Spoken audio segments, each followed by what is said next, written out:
ফের কি করোনা থাবা? ফের কি লকডাউন? মানুষের মনে এই আশঙ্কা ক্রমশ চেপে বসছে। যে অ্যাডিনো ভাইরাস নিয়ে উদ্বেগজনক তথ্য জানিয়ে রাজ্যের স্বাস্থ্য দপ্তরকে সতর্ক করেছে কেন্দ্রের Indian council of medical research অর্থাৎ আইসিএমআর এর গবেষকরা। সম্প্রতি তারা জানিয়েছেন কলকাতা এবং আশপাশের জেলাগুলির সর্বস্তরে সরকারি হাসপাতালে ভর্তি থাকা অ্যাডিনো ভাইরাসে আক্রান্ত শিশু কিশোরদের কফের নমুনা পরীক্ষা করে অনেকেরই B7/3 অর্থাৎ B7/3 প্রজাতির ভাইরাস পাওয়া গিয়েছে। এটি অ্যাডিনো ভাইরাসের একটি মারাত্মক প্রজাতি এবং এর মারণ ক্ষমতা খুবই বেশি। এর আগে কখনো পশ্চিমবঙ্গ বা ভারতের কোথাও অ্যাডিনোর এই ধরনের প্রজাতির কথা নথিভুক্ত হয়নি। 1987 সালে আর্জেন্টিনায় এবং 2004 সালে পর্তুগালে এই প্রজাতির অ্যাডিনো ভাইরাসে আক্রান্ত রোগীদের খোঁজ মিলেছিল। সেই সঙ্গে আইসিএমআর এর অন্তর্ভুক্ত Kolkata national institute of cholera and enteric diseases গবেষকরা কলকাতা ও তার আশপাশের জেলার সরকারি হাসপাতালের 3115 জনের নমুনা পরীক্ষা করে 1257 জন অর্থাৎ 3115 জনের নমুনা পরীক্ষা করে 1257 জন রোগীর দেহে অ্যাডিনো ভাইরাস পেয়েছেন। তাদের মধ্যে 40 জনের দেহে B7/3 প্রজাতির অ্যাডিনো ভাইরাস মিলেছে। ওই রোগীদের 97% শারীরিক অবস্থা ছিল অত্যন্ত জটিল এবং পরবর্তীকালে অনেকেই মৃত্যু হয়। নাইসেডে এখন কথা হলো যে আমরা 2022-এর ডিসেম্বর থেকে কলকাতা সহ গোটা পশ্চিমবঙ্গে মূলত শিশুদের মধ্যে অ্যাডিনোর প্রকোপ ব্যাপক হারে বৃদ্ধি পেয়েছে, আমরা জানি সেটা, এবং 2023-এর মার্চের শেষ পর্যন্ত সেটা বজায় ছিল। তো এখন আবার শীত পড়ার পরে সেই অ্যাডিনো ভাইরাস ফের বাড়ার আশঙ্কা করছে কেন্দ্রীয় স্বাস্থ্য মন্ত্রক। তো এখন প্রশ্ন হলো যে সত্যি কি আবার এই যে অ্যাডিনো ভাইরাস কোভিডের শঙ্কা রয়েছে, আবার আবার কি লকডাউন হতে পারে? কারণ একে একে বিভিন্ন রাজ্য থেকে যে খবরগুলো আসছে সেটা কিন্তু খুব একটা সুখকর নয়। তো আজকে আমরা এই বিষয়গুলো নিয়ে আলোচনা করব। আমি বিপ্লব, আমার সঙ্গে রয়েছেন কলকাতা স্কুল অফ ট্রপিক্যাল মেডিসিনের প্রাক্তন অধ্যাপক এবং বর্তমানে কৃষ্ণনগর ইনস্টিটিউট অফ মেডিকেল সায়েন্সের অধ্যাপক ডক্টর প্রণব কুমার ভট্টাচার্য। প্রণব বাবু, আপনাকে স্বাগত জানাচ্ছি আমাদের এই চ্যানেলে। দীর্ঘদিন বাদে আবার আপনাকে ফেরাতে বাধ্য হলাম, কারণ ওই যে কোভিড, মানুষের মনে ফের শঙ্কা, আবার কি কোভিড, আবার কি সেই লকডাউন, আবার কি তাহলে আমাদের ওয়ার্ক ফ্রম হোম, সেই কোভিডের যে ভয়াবহ স্থিতি তা কি আবার ফিরে আসবে? আপনি কি বলবেন? সাধারণ মানুষের মনে এখন ধীরে ধীরে যেন এই আতঙ্ক একটা চেপে বসছে, কি বলবেন? হ্যাঁ, বিপ্লবদা, যেটা ঘটছে সেটা হচ্ছে যে হঠাৎ করে এই ডিসেম্বর মাসের দ্বিতীয় সপ্তাহ থেকে SARS-CoV-2 ইনফেকশনটা বাড়তে শুরু করেছে এবং আজকে পর্যন্ত যে RT-PCR দ্বারা পজিটিভ কোভিড কেস প্রায় 4054টা পেয়েছে এবং অ্যাভারেজ ডেইলি কোভিড কেস প্রায় 658টা কেস পাওয়া গেছে ভারতবর্ষে। প্রশ্ন হচ্ছে যে অনেকে বলছেন এই কোভিড কেসগুলো হচ্ছে একটা নতুন sub variant of Omicron virus দ্বারা হচ্ছে। সেই সাব ভ্যারিয়েন্টের নাম হচ্ছে JN1 এবং এই JN1 কিন্তু কোভিডেরই একটা সেপারেট ভ্যারিয়েন্ট অফ ইনফেকশন, যেটার অরিজিনাল লাইনেজ হচ্ছে Omicron variant of Covid virus, যেটা কিছু বছর আগে, মানে বছরখানেক আগে, যেটা নিয়ে আমরা খুব ওয়ারিড ছিলাম এবং এই লাইনেজটা ছিল তখন BA.2.86 লাইনেজ। এই লাইনেজের মধ্যে স্পাইক প্রোটিনে কিছু কিছু জায়গায় মিউটেশন হচ্ছে, যেটা আমি এখন যেতে চাইছি না কোন জায়গায় মিউটেশন হচ্ছে। তো সেই মিউটেশন হওয়ার ফলে এই সাবভ্যারিয়েন্টটা বেরিয়ে এসছে, যার নাম JN1.1। এই সাবভ্যারিয়েন্টটা কেরালাতে প্রথম একজন মহিলার বৃদ্ধা মহিলার কাছে ডিটেক্টেড হয়। আচ্ছা, কিন্তু এখানে যদিও প্রথম কেরালাতে ডিটেক্টেড হয়, এটার ট্রান্সমিসিবিলিটি কিন্তু অমিক্রন যে ভ্যারিয়েন্ট আমরা পেয়েছিলাম, যে লাস্ট আমরা যে অমিক্রন ভ্যারিয়েন্ট আমরা পেয়েছিলাম, সেই অমিক্রন ভ্যারিয়েন্ট থেকে এটা প্রায় প্রচন্ড ভাবে ট্রান্সমিসেবল, অর্থাৎ খুব খুব তাড়াতাড়ি এটা কিন্তু এখন আমাদের ইন্ডিয়াতে ছড়িয়ে গেছে। কোথায় কোথায় না, মহারাষ্ট্র, তারপরে গোয়া, তারপরে দিল্লি, পন্ডিচেরি, বিহার, ইউপি, ওড়িশা, পাঞ্জাব এবং তেলেঙ্গানাতেও এই সাব ভ্যারিয়েন্ট পাওয়া গেছে। এখন পর্যন্ত মোটামুটি যেটা পাওয়া গেছে সেটা 21টা পজিটিভ কেস আমরা কিন্তু যে N1 দিয়ে আমরা পেয়েছি। আচ্ছা, শুধুমাত্র আমাদের দেশে নয়, এটা কিন্তু আপনার all over India, all over ওয়ার্ল্ডে 12টা কান্ট্রিতে কিন্তু এই সাব ভ্যারিয়েন্ট দিয়ে এখন কোভিড চলছে। আমেরিকাতে কোভিড প্রায় 45% কেস কোভিড-19 এখন যা হচ্ছে তা কিন্তু এই JN1.1 ভ্যারিয়েন্ট দিয়েই হচ্ছে। একটাই ভালো কথা যে এই একটা ভাইরাস যতবার মিউটেশন হয়, যত ভেরিয়েন্ট অফ সাবডিভিশন আসে, তত ভাইরাসটার তো ভিরুলেন্স যেটা আমরা, অর্থাৎ মারণ ক্ষমতা যেটা, সেটা কিন্তু আস্তে আস্তে কমে যায়। এটা আমরা আগেও অনেকবার বলেছি, এখনো আমি সেটাই বলছি। তা আমাদের এই যে ভ্যারিয়েন্টটা, নতুন যে ভ্যারিয়েন্টটা, এই নতুন ভ্যারিয়েন্টটাতে কিন্তু যদিও এখন পর্যন্ত 21টা কনফার্মড কেস, এবং যদিও আপনার আজকে প্রত্যেক দিন প্রায় 600-র উপরে কেস ডিটেক্টেড হচ্ছে, কিন্তু ডেথ বা হসপিটাল অ্যাডমিসিবিলিটি কিন্তু খুবই কম। এ পর্যন্ত ডেথ কোভিডে কিন্তু মাত্র 5টা ডেথ, 5টা বেশি ডেথ হয়নি, 5টা মতো ডেথ হয়েছে। প্রশ্ন হচ্ছে যে আমরা আমরা আমরা আমরা আসছি আমি এখানে, মানে এইটা বলা যায় যে এখনো পর্যন্ত এই যে ভাইরাসটা, সে ভাইরাসটা ডিটেক্টেড হচ্ছে, কিন্তু খুব একটা মারাত্মক নয়, অর্থাৎ বিশেষ করে খুব ডেথ কেস খুবই কম, অর্থাৎ ভয় পাওয়ার সে অর্থে কিছু নেই। কিন্তু মানুষের যে সতর্কতা, মানে আমরা যে পুরনো ভাবে যখন করোনার সময় আমরা করেছিলাম, এখন অনেকটা শিথিল হয়ে গেছে, যে মাস্ক পরা, হ্যাঁ, হাত ধোয়া, ঘন ঘন হাত ধোয়া এবং দূরত্ব বজায় রাখা, এই বিষয়গুলি কি আবার আমাদেরকে পালন করা উচিত?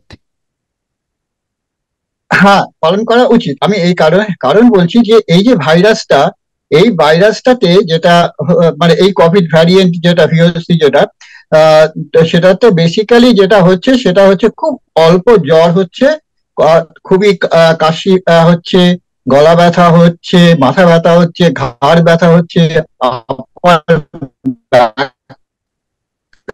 হচ্ছে, ডায়রিয়া হচ্ছে, খিদে থাকছে না তাদের। কিন্তু এই ভাইরাস লাইক সিমটমস বা ফ্লু লাইক সিমটমস নিয়ে এরা আমাদের কাছে আসছে।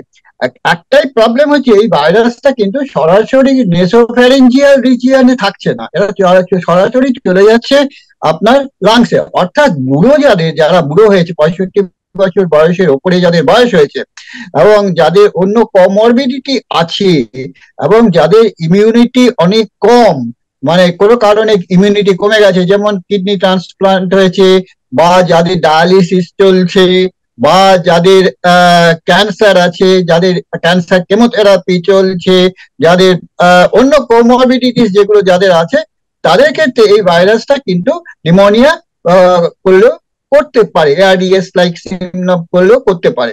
তো আমি সেই জন্য আমাদের উচিত যে আবার মাস্ক পরা।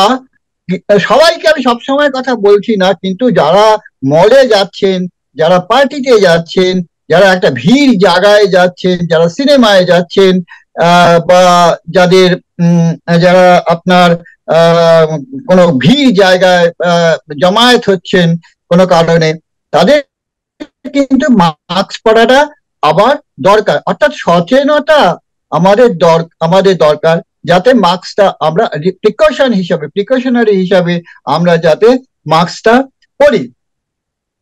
তো প্রশ্ন হচ্ছে যে এই ভাইরাস আমাদের ওয়েস্ট বেঙ্গলে এখনো পর্যন্ত বোধহয় তিনজনকে সাসপেক্ট করা হয়েছিল, তার মধ্যে একজন শিশু ছিল যে মেডিকেল কলেজে ভর্তি হয়েছিল, আর দুজন 60 অ্যাবাভ লোক ছিল যারা যারা প্রাইভেট হাসপাতালগুলোতে ভর্তি হয়েছিল। এবং সেইখানে তাদেরটা এখনো জেনোমিক সিকোয়েন্সটা কিন্তু তাদের এখনো আমরা পাইনি যে তাদেরটা সত্যি সত্যি JN1 দিয়ে হয়েছে কিনা। তো আমার যেটা মনে হয় যে মাস্ক পরাটা আবার মানে সবার জন্য আমি বলছি না, যারা যারা এসেতে যাচ্ছেন, ভিড় জায়গায় যাচ্ছেন, যাদের বয়স 65-র ওপরে হয়েছে, 65-এর ওপরে হয়েছে, যাদের কোমরবিডিটিস আছে, যাদের ইমিউনোসাপ্রেশন আছে, তাদের জন্য মাস্ক পরাটা আবার শুরু করা উচিত। একদম একদম। আমার শেষ প্রশ্ন যে অ্যাডিনো মারাত্মক প্রজাতির সংক্রমণ রাজ্যে সতর্কতা জানিয়েছে কেন্দ্র।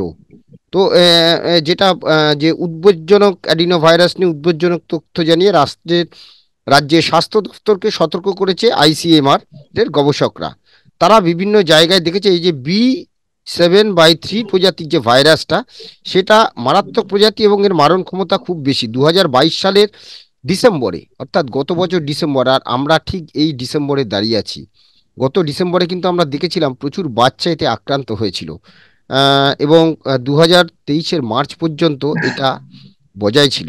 এখন আবার ডিসেম্বর মাস চলছে, তাই এই অ্যাডিনোর প্রকোপ ফের বাড়ার আশঙ্কা রয়েছে। আপনি কি বলবেন এটা নিয়ে? দেখুন, কথা হচ্ছে যে আমরা যে শুধু কোভিড ভাইরাস, অ্যাডেনো ভাইরাস এসব করছি, এছাড়াও কিন্তু এই আদার ভাইরাসেস আছে যেগুলো আপনার কোল্ড অ্যান্ড কাফ করে। তো কোল্ড অ্যান্ড কাফ যে ভাইরাস গুলো করে, তার মধ্যে কমনেস্ট হচ্ছে ইনফ্লুয়েঞ্জা ভাইরাস, তার মধ্যে কমনেস্ট হচ্ছে আপনার RSV ভাইরাস, হ্যাঁ, আর কিছু মাইক্রোপ্লাজমা জাতীয় কিছু ব্যাকটেরিয়াল ইনফেকশন, যেটা শিশুদের কিছুদিন আগেও ইনফেক্ট করেছিল। নাও এই যে ভাইরাসটা, এটাও কিন্তু আজকে আপনার BA.2.8.6 ওমিক্রন ভ্যারিয়েন্টেরই একটা লাইনেজ ভাইরাস। কিন্তু আমি এই যে বললাম, যত বেশি মিউটেশন হবে এই ভাইরাসটা, যত বেশি ইভলভ করবে ভাইরাসটা, তত বেশি তার মারণ ক্ষমতা কমে যাবে। সুতরাং এই যে ভাইরাসটা এখন কোভিড যে ভাইরাসটা চলছে, তার মারণ ক্ষমতা নেই, প্রায়ই নেই, একদমই নেই বলতে গেলে। তাহলে সুতরাং এটাকে নিয়ে ভয় পাওয়ার বা আতঙ্কিত হওয়ার তেমন কিছু নয়। আমার মনে হয় যে যদি একটা কোনো লোকের কাশি বা সর্দি, মাথা ব্যথা, জ্বর প্রায় 1 সপ্তাহ, 2 সপ্তাহ, 3 সপ্তাহ ধরে চলছে, সারছে না, সেই ক্ষেত্রে কিন্তু আমাদের কোভিড টেস্টটা করে নেওয়া দরকার। এবং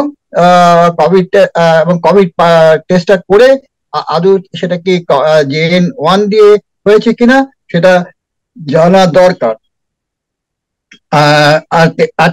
আর তেমনি কি বলে, গভর্নমেন্টকেও কিন্তু এই সেটা নিতে হবে যে মাস্কটা যাতে লোকে এই সব ভিড় জায়গাতে যারা যাচ্ছে, বা যারা তাদের আয়নক্স বলুন, সিনেমা হল বলুন, থিয়েটার বলুন, অডিটোরিয়াম বলুন, সেইগুলোতে যাতে যাওয়ার সময় মাস্ক পরে যায়। এখন উৎসবের মরশুম হ্যাঁ, চলছে, তো এই যে ভিড় জায়গা এড়িয়ে চলুন প্রথমত। দ্বিতীয়ত হচ্ছে সাবধানে থাকার পরামর্শ সকলেই দিচ্ছেন, কারণ আমরা তো জানি না যে কার কতটা ইমিউনিটি পাওয়ার আছে, সবই ইমিউনিটি পাওয়ারের উপর নির্ভর করে।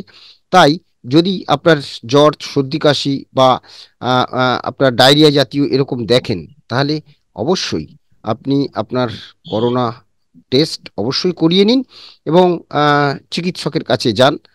তবে খুব ভয় পাওয়ার কিছু নেই, কিন্তু তবুও ওই যে আমরা তো এই ফেসটা দেখে এসেছি, করে মানে ফেস করেছি এই সময়টা, করোনার সেই ভয়াবহ স্মৃতি আরও আমাদের কাছে এখনো ফিকে হয়নি।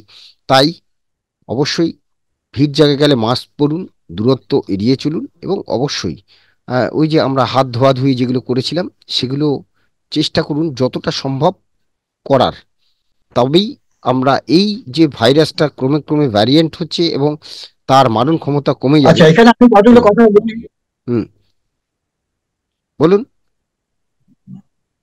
একটা ইনফ্লুয়েঞ্জা ভ্যাকসিন যদি নেওয়া যায়, কোয়েশ্চেন আসছে যে আবার আমরা কি ফার্দার বুস্টার ডোজ আমাদের কোভিড এ নিতে হবে কি হবে না।